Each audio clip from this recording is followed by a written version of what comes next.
1950 के दशक में मेरा कोई वजूद ही नहीं था। मैं असलम शेख महज एक अरबी और उर्दू सिखाने वाला उस्ताद था।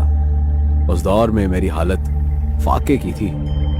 मेरे अजीज, मेरे दादा जान, जो मेरे आखिरी रिश्तेदार थे, जो हाल ही में जन्नत नशीन हो गए, उनके जाने के बाद मेरी हालत बद से बदतर होने लगी।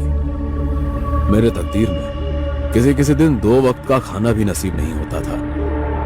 मैं एक नौजवान था और मेरी गुजर बसर दूसरों के रहमो करम पर थी। एक दिन मैं अपने दादा जान के कमरे में ऐसी कुछ चीजें ढूंढ रहा था कि जिसे बेचकर मुझे कुछ पैसे मिल सके, जिससे मेरा गुजारा हो जाए। पर उस वक्त मेरे हाथ एक ऐसी किताब लगी जिसने मेरी किस्मत ही बदल दी।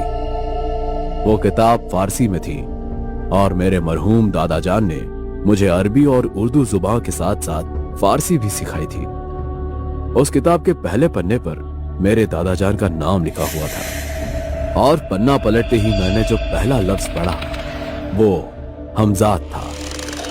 हर इंसान का अपना हमजाद होता है, वो हमजाद जो उसके साथ पैदा होता है। हमजाद बहुत ही ताकतवर एक रूह होती है जो अपनी ताकत से नामुमकिन चीजें मुमकिन कर सकती है।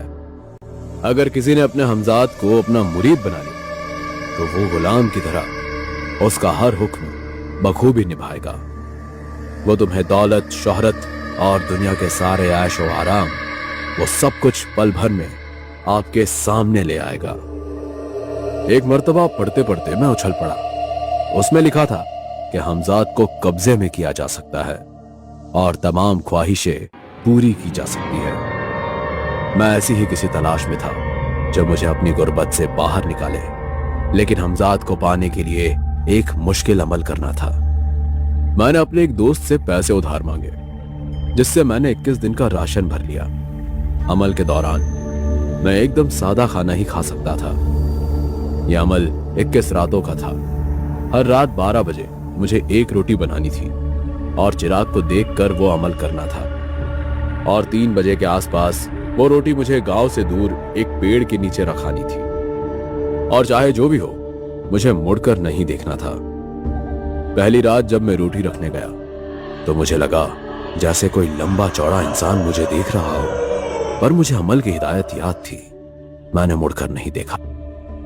अगली रात मैंने सब कुछ पहले जैसा ही किया, और मैं जब रोटी रखकर मुड़ा तो मेरे कानों में एक आवाज ने दस्तक दी। असलम मियां, हमसे खफा हो क्या असलम मियां? हमारी तरफ एक बार नजर तो फेरो। यह आवाज मेरे दादा जान की थी, जिनका पहले ही इंतकाल हो चुका था, इसलिए मैंने पीछे मुड़ के नहीं देखा।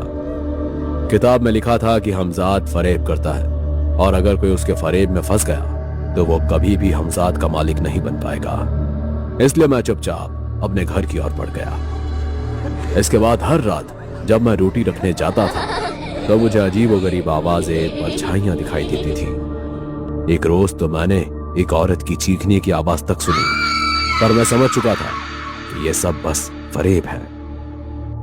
आज अमल का 20वां दिन था।